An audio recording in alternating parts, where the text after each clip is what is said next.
Alhamdulillahi rabbil alamin arrahmanir rahim maliki yaumiddin iyyaka na'budu wa iyyaka nasta'in ihdinas siratal mustaqim siratal ladzina an'amta 'alaihim ghairil maghdubi 'alaihim waladdallin. Bismillahirrahmanirrahim. Qala al-mu'allif rahimahullah wa nafa'ana wa nafa'ani bi ulumihi fid dharain amin ya rabbal alamin. Amin. Sifat wajib Allah yang seterusnya yaitu kalam. Jadi kalam itu selain sifat wajib juga asma'nya Allah Subhanahu wa ta'ala. Jadi yang sifatnya 4 kemarin itu, setelah 4 itu wujud, qidam, baqa', mukhalafatul hawadis. Lah setelah itu namanya asma wa sifat, ya asmanya Allah, ya juga sifatnya Allah, sifat wajibnya Allah Subhanahu wa ta'ala, yang termasuk seterusnya yaitu wal kalam. Wal kalamu yang sifat wajibnya Allah, bahwa Allah itu berkalam, Allah itu tetap berbicara, maksudnya gitu loh ya. Wa adapun kalam itu sifatun sifat azaliyatun yang azaliyah. Kalau ada ya tasjidnya itu golongan, artinya ya bawaan gitu loh. Jadi ya tidak sama dengan kalamnya makhluk, enggak ember kayak kita macam itu ibaratnya gitu ya. Nah, kalau kita kan sudah ember dilebih-lebihin ya kan gitu.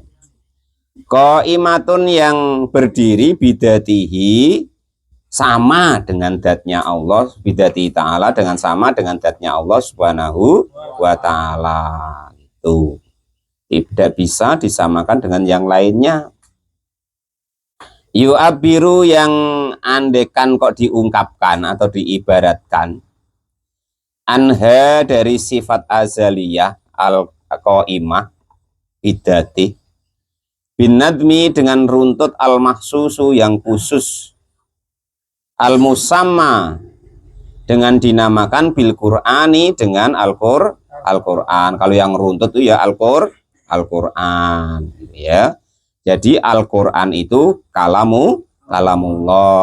Cuman itu sudah tarjim istilahnya gitu ya. Itu bikalamillahi ta'ala aidon, dan dengan kalamnya Allah Subhanahu wa ta'ala itu dengan lagi.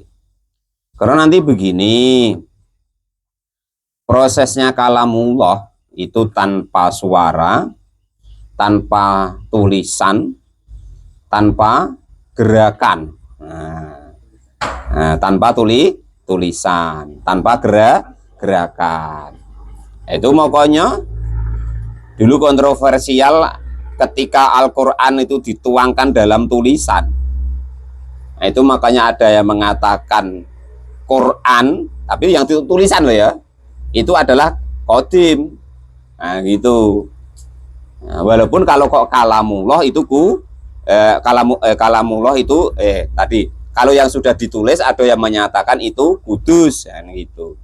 Tetapi kalau yang kalamullah betul yaitu ya yang qadim, yang sifat azaliyah qaimah bidatillahi ta'ala itu tadi ya. Qala al-mu'allif rahimahullah, qala Allah ta'ala, qala sudah berfirman siapa Allah Subhanahu wa ta'ala, wa kallamallahu Musa taklima, wa kallama dan sudah berbicara siapa Allah Musa kepada Nabi Musa takliman dengan benar-benar berbicara. Semasdar itu kan artinya begitu. Fa'ala yaf'ulu fa'lan, fa'ala sudah berbuat, yaf'ulu sedang atau akan berbuat, fa'lan benar-benar berbuat. Kalama yukallimu takliman, benar-benar berbicara. Itu. La fakalamuhu maka adapun kalamnya Allah Subhanahu wa ta'ala, fakalamuhu maka adapun kalamnya Allah Subhanahu wa ta'ala, itu laisa tidak ada apa kalam, tidak ada itu biharfin dengan huruf, wala sautin dan juga tidak dengan suara, bal bikalami qadimin, balik dengan kalam yang qadim, la awalu tidak ada awal lahu bagi kalamnya Allah Subhanahu wa ta'ala. Selain daripada itu wala akhirah, dan tidak ada akhir lahu bagi kalamnya Allah Subhanahu wa ta'ala. Itu begitu. Nah, terus bagaimana Pak prosesnya Quran itu? Prosesnya Quran dengan prosesnya Allah berbicara dengan Nabi Musa itu ya sama. Jadi Allah Subhanahu wa ta'ala berkalam kepada malaikat Jibril, baru setelah dari malaikat Jibril itu ditranslate oleh malaikat Jibril menjadi bahasa kaumnya baginda Nabi Agung Muhammad Shallallahu Alaihi Wasallam. Nah, itu prosesnya begitu. Jadi bagaimana lah Pak? Nah, itu tadi wong wala khaufun wala sautun wala harfun. Nggak bisa kalian bayangkan, pokoknya percaya gitu wae bahwa Allah itu berkalam gitu ya. Qaulal mu'allif rahimahullah. Jangan kok ngeyel wae. Apalagi ngaku-ngaku. Ya. Dalam riwayat yang dikalam langsung oleh Allah Subhanahu wa taala, itu yang pertama yaitu yang ada dalilnya yaitu Quran, yang kedua yaitu baginda Nabi Agung Muhammad Shallallahu alaihi wasallam ketika Isra Mi'raj itu begitu. Qaulal mu'allif rahimahullah. Itu makanya biasanya diterangkan oleh guru-guru kita, ya kan? Semua zikir itu yang paling unggul, tidak ada yang lebih tinggi, itu kalimat la ilaha illallah. Lah setelah kalimat la ilaha illallah itu ada yang lebih tinggi lagi, yaitu Al-Quran. Karena Al-Quran itu adalah kalamullah. Nah, itu seperti itu. Lah makanya sama dengan cerita-cerita kisah-kisah, bahwasanya contoh salah satunya, besok kok kalau ada di kuburan orang kok hafal surat Tabarok, terus itu nanti tidak disiksa lagi oleh malaikat, dalam hadisnya kan gitu. Ya karena memang sudah pernah ada riwayat perdebatan antara surat Tabarok dengan malaikat mungkar dan nakir gitu. Jadi umpama kok Pak Janis hafal surat Tabarok, lah itu karena mungkin ya kan gurunya tadi, yang gurunya yang Pak Tamrin loh, bukan saya loh ya, kan kalian ngajari yang aneh-aneh itu, nah ya kan, meleset-melesetkan yang aneh-aneh itu, nah, kan gitu, kan tetap kena tampol itu sama malaikat mungkar nakir ya kan itu. Nah, karena agak galak aneh-aneh tadi ya kan. Qaulal mu'allif rahimahullah. Lah untungnya iceknya itu ya kan disuruh ngamalin sama gurunya yang namanya Pak Tamrin tadi, suruh ngapalin surat Tabarok, walaupun gurunya ya udah hafal itu padahal. Nah, hafal. Nah, jadi dalam kisah itu kan dulu ada riwayat bahwasanya malaikat itu disiksa, mayit itu disiksa oleh malaikat mungkar dan nakir. Nah, tapi dalam riwayat itu surat Tabarok itu tidak terima, atau yang secara umum Al-Quran lah. Setiap Al-Quran yang kalian hafal hingga sampai mati itu di hati itu masih hafal, ya maka orang itu tidak akan disiksa oleh malaikat. Kenapa kok begitu? Karena di dirinya ada kalamullah. Nah, andai kan si mayat itu disiksa, ya maka kalamullah itu pokoknya digebuk ikut merasakan sakit. Maka dalam riwayat itu ketika pas digebuki sama malaikat Pak Janis umpama, tapi karena hafal surat Tabarok tadi, lah itu makanya surat Tabarok tadi protes, kamu jangan gebukin mayit ini. Lah kenapa? Wong beler kok diajari gurunya. Lah umpama kan gitu. Enggak bisa, tugas aku gebuk ya gebuk, tapi aku ngerasakan sakit. Sehingga bahasa kita tuh bertengkar.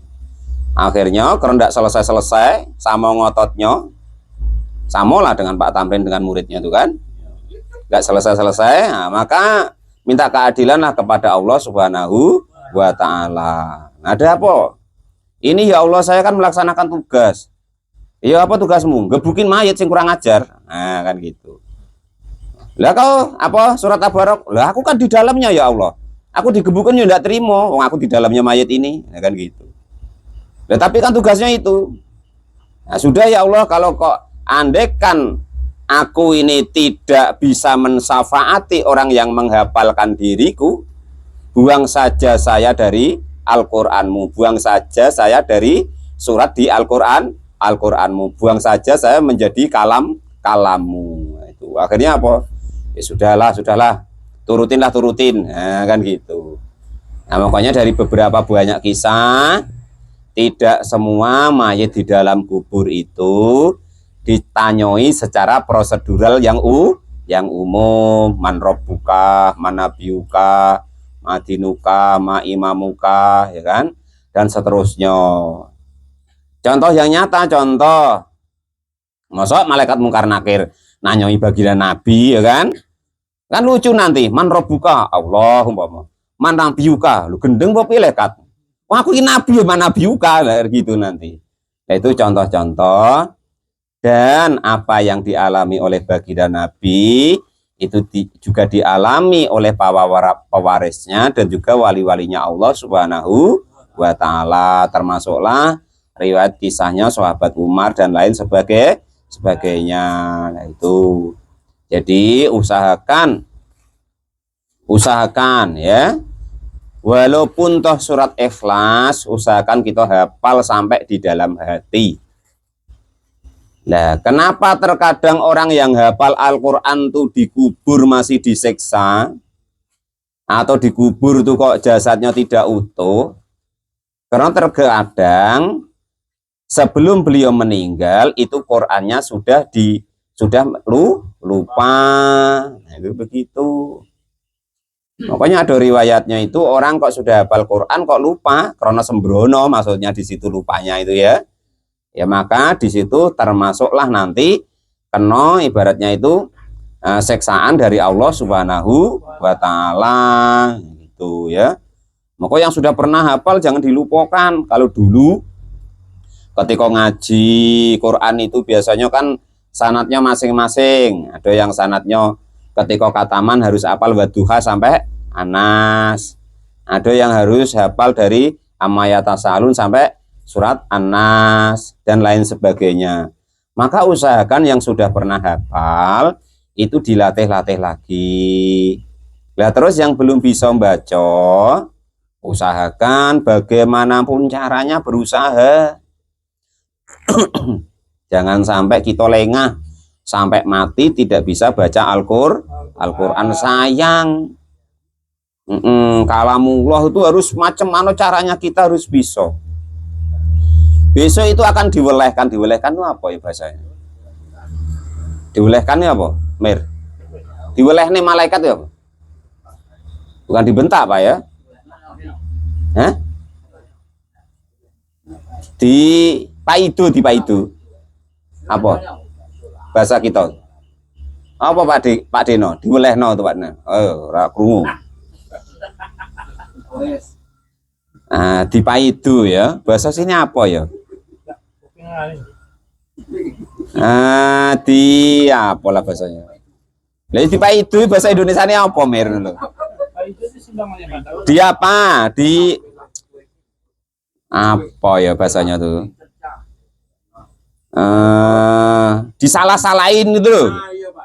Nah, disalah-salahin sama malaikat gitu. Yo Pak, ora malah mikir Pak, yo Pak. Oke, niki wong Jawa lek roba bahasa Indonesia iki pusing kok gitu. Nah, bahasa Jawanya itu dipaidu atau dia apa ya istilahnya ya? Ya diwelehke. Terus bahasa disalah-salahin lah. Kamu selama ini hidup tuh ngapo wae? Apa gawe sampai baca Al-Quran kok ndak bisa gitu loh, maksudnya itu gitu. Dipaidu, diwelehkan atau disalah-salahkan gitu loh. Dilejoi Pak. Dilejoi bahasa Kutoboyo ya. Dilejoi ya kan itu. Gawemu tuh apa lah Bang Farum ya kan itu. Kamu gitu besok tuh. Sampai mati kok ndak bisa baca Quran. Ya kan? Itu ngapo wae di dunia itu ngapo wae kok sampai ndak bisa baca Quran. Lah itu kurang lebihnya begitu. Nah, jadi macam mana caranya ketika kita sampai bab kalam ini, ya kita harus berusaha. Walaupun nanti sampai Iqra 2, kebetulan umur kita nggak sampai mati, tapi kan sudah ada niat kita. Berusaha untuk belajar supaya bisa membaca Al-Quran. Itu caranya. Jangan sampai kita santai-santai wae.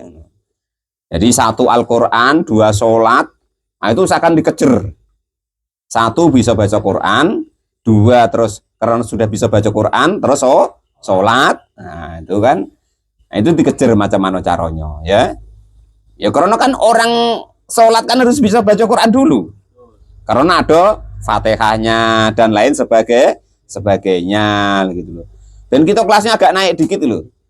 Biar enggak kelas baca Fatihahnya, biar enggak kelas zikir gitu maksudnya itu. Agak naik dikit gitu kan gitu kelasnya. Kelasnya baca Fatihah.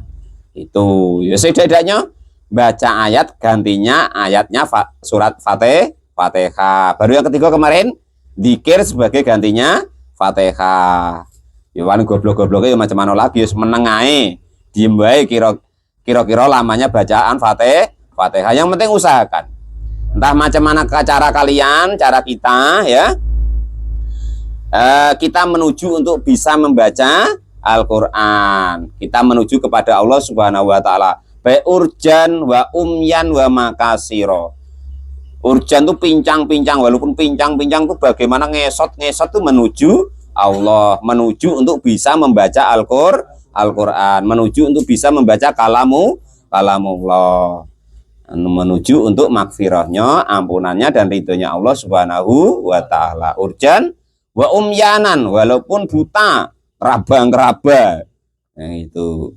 Wa makasiron, walaupun memecah istilahnya. Itu harus menuju kepada kalamullah, menuju kepada Allah Subhanahu wa ta'ala. Itu begitu caranya. Qala mu'allif rahimahullah. Nah, itu sudah bisa dipahami ya. Nah, usaha Pak Degiwo pokok piye carane nyeroi Pak Imam iki piye. Latih aku. Pak Mulis. Nah, rayu-rayu lah Pak De. Qala mu'allif rahimahullah. Engko tak pijeti lah. Nah, jajak ngono Pak De.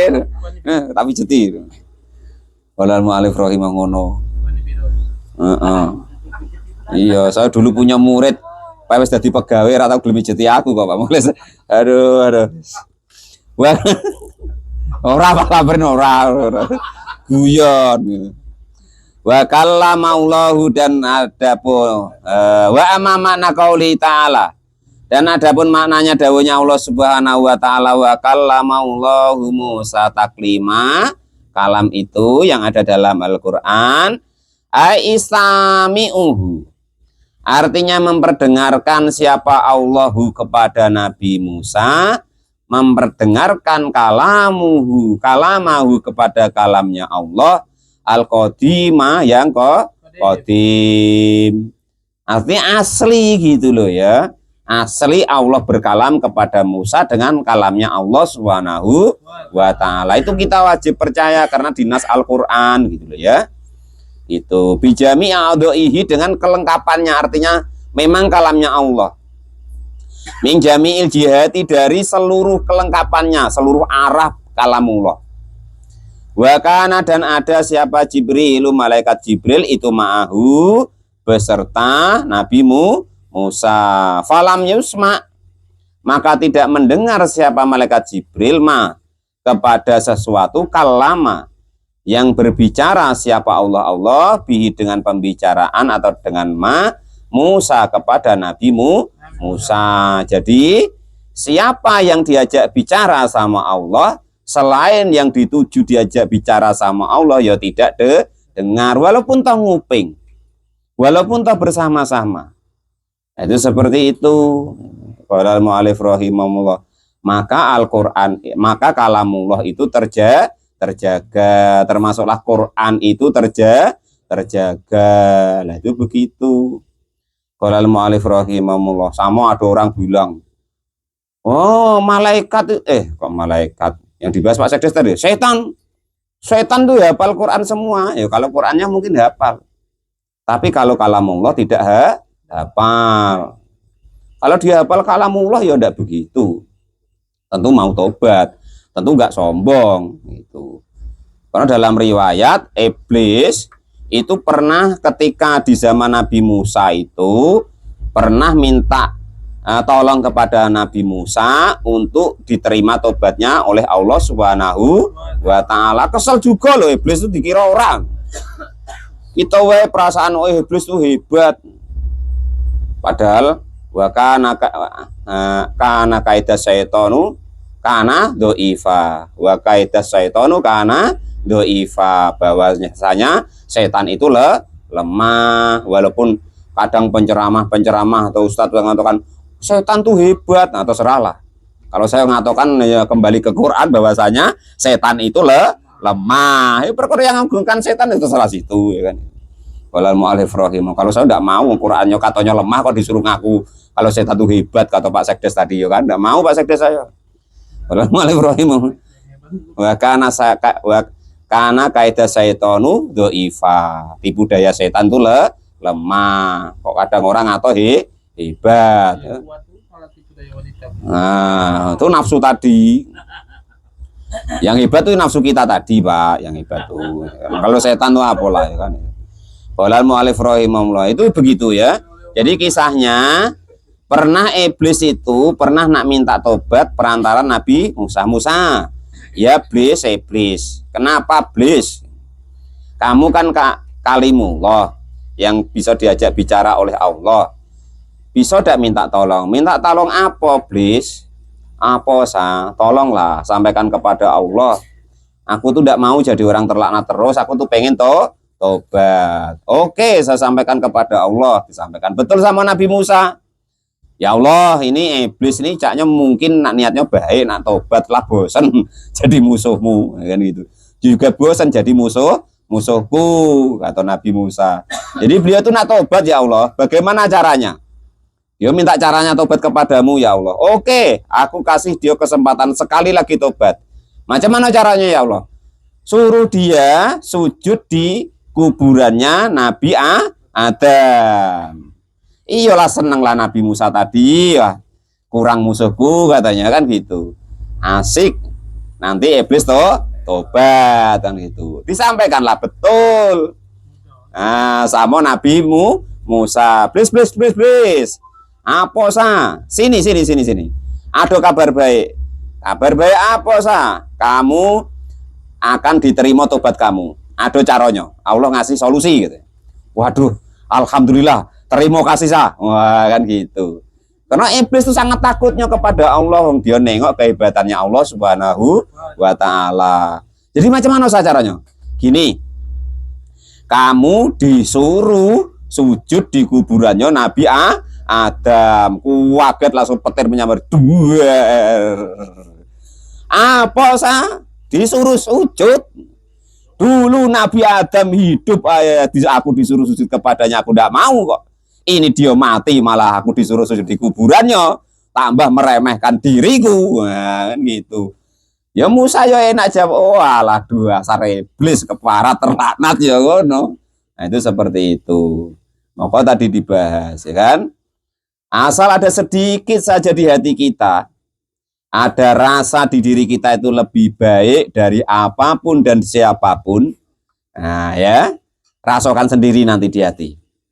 Kalau kita merasa lebih baik dari siapapun dan apapun, maksudnya apapun apa Pak? Ya kayak bangsane apa namanya anjing, babi, gitu kan? Kita kok perasaan kita lebih baik kita, nah itu berarti ada benih-benih kita itu ingin dijadikan murid sama iblis. Nah, itu. Ada dalilnya ada. Lah kemarin itu di kitab Nashul Ibad ya. Nah gitu. Rasakan sendiri di hati kita. Nengok Pak Tamrin, apa lah Pak Tamrin juga ceputi, kecil lah kalau saing dia tuh. Nah, umpama kan, nah sudah itu. Berarti di hati kita ada benih-benih yang nak dideder sama iblis itu untuk dijadikan muridnya, anak buahnya lah bahasanya gitu. Nah, rasakan sendiri lah ya di hati itu. Nah, ya kan itu. Walal mu'alif rahimahullah. Itu begitu. Ya, rasakan sendiri-sendiri. Loh kita nak ngaji tauhid ya. Kita ini ngaji tauhid, apa yang dibenahi dalam tauhid ini? Ya hati kita. Itulah ya, supaya makrifat kita, hati kita tetap bertauhid kepada Allah Subhanahu wa taala. Latih sendiri-sendiri. Itu. Lah dikira guru kalian oleh hebat nih, sama latihan. Nah, termasuklah saya datang ini tadi kado ini ngeri saya. Lebih berat saya jago hati kalau seperti ini. Ini besok kalau ada kesempatan dirubah wae lah. Nah, saya takut di komen guru-guru kita ya. Itu bukan kok apa, jago hati loh, berat ya itu. Nanti lama-lama tempatnya lebih tinggi, nah akhirnya hatinya wah, nah itu jagonya lebih berat nanti. Kalau duduk sama-sama datar kan enak mir maksudnya. Besok dia apa Mas Adat ya? Ya ora saiki, bos sesuk apa 2 bulan sesuk nggih. Qolal mu'allif rahimahullah. Oh enak nengoknya ya terserah lah ya kan. Gurunya itu yang berat Pak Rozak, jago hatinya kayak wah gitu kan gitu. Qolal mu'allif rahimahullah. Itu seperti itu. Ya diterangkan ini Pak Rozak. Pas ini. Nah itu masa gitu. Qolal mu'allif rahimahullah. Tapi kalau keinginan kalian sepertinya terserah lah ya kan. Terserah. Nah itu. Jadi seperti itu kisah iblis. Ya, hati-hati dalam diri kita. Ya ndak kalian, ya ndak kok saya, kita sama-sama belajar. Ketika terbesit di hati kita merasa lebih baik dari siapapun dan apapun, ya berarti mulai ditanam oleh iblis benih-benih untuk kita itu menjadi muridnya. Nah, gitu. Ya tinggal kalian latihan jadi muridku apa latihan jadi muridnya iblis kan gitu. Latihanlah dewek-dewek kan gitu. Qolal mu'allif rahimahullah. Ya, kepengen latihan jadi muridnya iblis macam itu tadi. Merasalah hebat kalian. Pas ngaji tauhid ya kan. Pas ngaji tafsir jalanan, wah apa? Orang kok enggak pada mau ngaji. Nah, kan rela merasa hebat. Nah, terus ingat-ingat ini. Kalau kalian sudah ngaji ini, sudah belajar, kok kalian benci orang yang enggak mau ngaji, artinya kalian enggak nyembah Allah, tapi nyembah ngaji. Kalau kalian sudah ke masjid berjamaah tekun, ya kan? Terus kalian kok ada rasa benci kepada orang-orang yang belum mau ke masjid, benci lah ya. Maka berarti kalian bukannya menyembah Allah tapi menyembah masjid. Kalau kalian kok sudah sholat, tekun, giat, ya kan? Terus kalian nengok orang yang belum mau sholat, ngejek dalam hati, benci dalam hati, ya artinya tauhid kita masih belum lurus. Artinya kita nyembah sholat, bukan menyembah Allah Subhanahu wa ta'ala. Itu diingat-ingat. Latihan lah pokoknya begitu. Kita sudah terlanjur ngaji tauhid ya. Nah itu begitu. Dilatih sendiri-sendiri hatinya. Diteliti sendiri-sendiri hatinya. Kalau riak segala macam, gampang riak itu. Riak itu gini. Kita merasa, aku nak gini biar ditengok Pak Tamrin. Dalam hati, itu riak lah itu. Aku nak ngaji biar nampak di orang, biar orang, rasa seperti itu riak lah dalam hati kita ada begitu riak namanya. Kita ngomong kenceng-kenceng supaya kita didengar orang, supaya perasaan kita tuh lah hebat. Itu berarti namanya sum'ah. Supaya kita didengar sama orang tuh perasaan kita orang hebat, nah gitu. Nah sombong atau takabur itu tadi. Kalau diri kita kok merasa diri kita lebih baik dari apapun dan siapapun, termasuklah anjing, babi, kero, lain sebagainya itu. Nah, itu berarti ya kita itu ada benih-benih takabur di diri kita, harus diteliti sendiri-sendiri. Itu gunanya kita ngaji tauhid, ngaji tasawuf macam masuk ibadah dan lain sebagainya itu ya. Nah, karena itu tadi namanya kalamullah itu seperti itu. Jadi andaikan hati kita tuh sudah tentram dengan Allah, apapun itu karena Allah, kita nengok apapun tuh ya sudah kehendak Allah. Yang ngaji ya biar ngaji, yang enggak ngaji ya takdirnya Allah, ya kan? Yang ke masjid ya ke masjid, yang belum ke masjid ya takdirnya Allah. Lah maka itu berarti kita baru menyembah Allah. Lah itu begitu. Walal mu'allif rahimahullah. Hai isma'u kalam qadimun nanti. Min jamil jihati dari segala arah. Wa kana Jibrilu ma'hu falam yusma' ma kallamallahu bihi Musa. Wa sami'a, dan mendengar siapa Musa kalamuhu kepada kalamnya Allah, al-qadimu yang qadim, aidon dengan lagi siapa Sayyidina Muhammadin Tuhan kita rupanya Muhammadin, baginda Nabi Agung Muhammad sallallahu alaihi wasallam. Kapan itu Lailatul Usriyah? Ketika malam Isra Mi'raj. Walaisa, dan tiada siapa Allah itu fi makanin, di tempat, wala jihadin, dan tidak di arah-arah, balil makanu, balik adapun tempat, itu lisami'i, Allah sediakan untuk pendengar, al hadisi, yang baru. Artinya gini, kan kita sering dengar bahwa baginda Nabi Isra wal Mi'raj hingga Sidratil Muntaha. Lah, terus ada yang namanya arsnya Allah Subhanahu wa taala. Lah, kalian jangan berpikir bahwa Allah tuh duduk bertempat di Sidratil Muntaha. Kalian jangan sampai berpikir bahwa Allah tuh di ars. Tapi Allah sediakan Sidratil Muntaha. Allah sediakan ars itu untuk yang ditakdir Allah, untuk makhluknya Allah yang ditakdir seperti itu. Contoh baginda Nabi hingga ke ditakdir ke Sidratil Muntaha.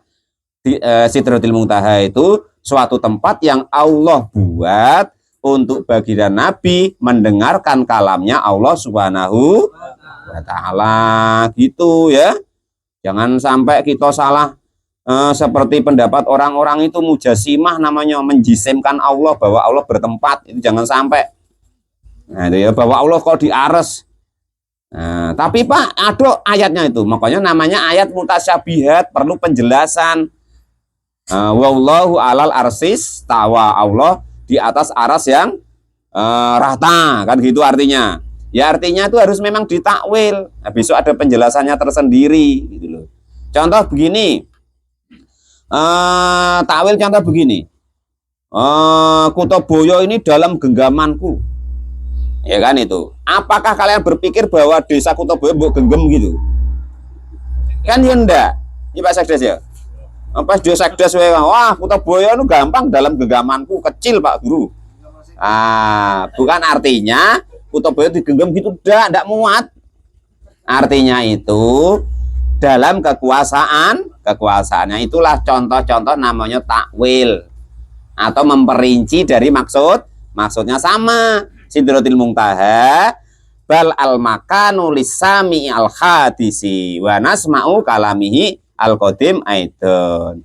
Jadi Sidratil Muntaha adalah tempat bagi orang yang mendengarkan, yaitu makhluk yang hadis yang baru. Wanas mau kalami, untuk dan mendengarkan kalamnya Allah Subhanahu wa taala al qadimi, yang qadim. Ya contoh kalau di dunia kan di Bukit Tursina. Nah itu ya, Allah sediakan Bukit Tursina untuk Nabi Musa berkalam kepada Allah berkalam kepada Nabi Musa.